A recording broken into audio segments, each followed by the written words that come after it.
عليكم السلام. أهلا وسهلا بكم أحباتي في هذه الحلقة رقم 503 من برنامجكم لحظات قرآنية. وقد جاءني سؤال يسأل عن حديث يزعمون فيه أن النبي عليه السلام قال: اللهم أحيني مسكينا وأمتني مسكينا واحشرني في زمرة المساكين. واللي بس أقول لك ده معناه أن النبي كان متعاطف مع الناس المساكين، ما كانش بقى من الملأ والحاجات دي.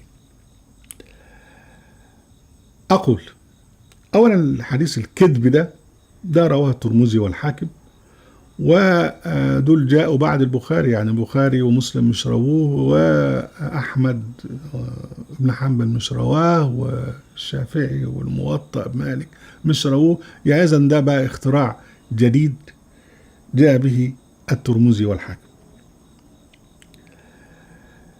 احنا ننكر ونكفر بكل الأحاديث وننكر نسبتها للنبي محمد عليه السلام، ونكتفي بالقرآن وحده حديثا. ومش هم عندنا ده إيه أو ده إيه، نحن نرى أن هذه الأحاديث تعبر عمن قالها، عن ظروفه وعن مجتمعه وعن ثقافته.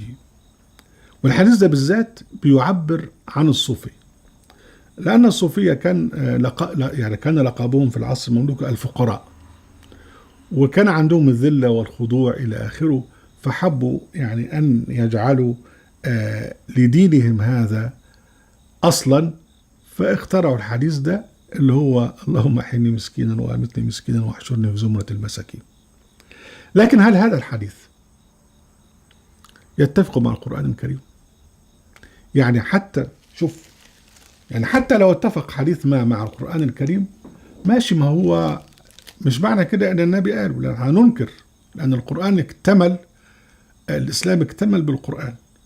في كلام حلو جدا قاله الفلاسفة وقاله الحكماء وقاله فلان وعلان وعلان إلى آخره، لكن ليس دينا. فالدين هو القرآن فقط. في كلام حلو، المشكلة بقى لما تنسبه للنبي وتجعله دين. لا لا لا، الدين هو القرآن وفقط. كلام حلو يبقى حلو اللي قالوه، فهننكر نسبة أي كلام إلى النبي، لأن النبي كان مكتفيا بالقرآن وحده. لكن احنا بنقول أن هذه الأحاديث تعبر عن قائلها وعن عصره وعن ثقافته إلى آخره. الله سبحانه وتعالى قال: ولله العزة ولرسوله وللمؤمنين ولكن المنافقين لا يعلمون. العزة لله ورسوله والمؤمنين. المؤمن لابد أن يكون عزيزا بالله جل وعلا، لأنه يعتصم بالله، والله سبحانه وتعالى يدافع عن الذين آمنوا، والله سبحانه وتعالى قال: ولا ينصرن الله من ينصره إن الله لقوي عزيز. فمن هنا بقى إن واحد مسلم يقول لك إن هو مسكين ويدعي حين مسكين، لا لا لا، ده المسكين والمسكنة في القرآن الكريم هي تعني الذلة. المسكنة تعني الذلة. وربنا سبحانه وتعالى قال في سورة آل عمران عن الكافرين من أهل الكتاب: ضربت عليهم الذلة أينما ثقفوا إلا بحبل من الله وحبل من الناس وباءوا بغضب من الله وضربت عليهم المسكنة. الآية 112 من سورة آل عمران.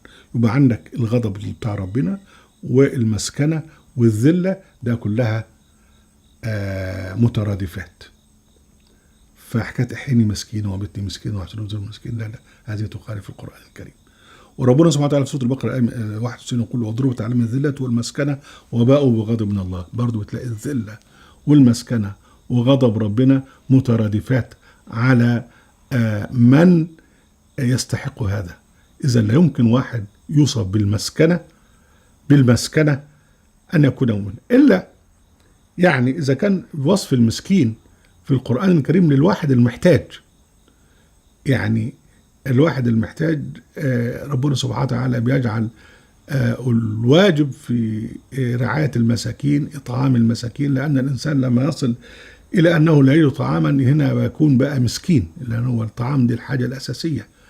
فهنا بقى المسكين اللي هو محتاج إلى طعام، ده موضوع تاني خاص بالفقير المعدم، أفقر الفقراء، وليست له علاقة بحكاية أحيني مسكينا وأمتني مسكينا واحشرني في زمرة المساكين. أهلا وسهلا بكم أحبتي في برنامجكم لحظات قرآنية وفي قناة أهل القرآن، في موقع أهل القرآن. لا تنسوا المشاركة بشير ولايك، وعليكم السلام.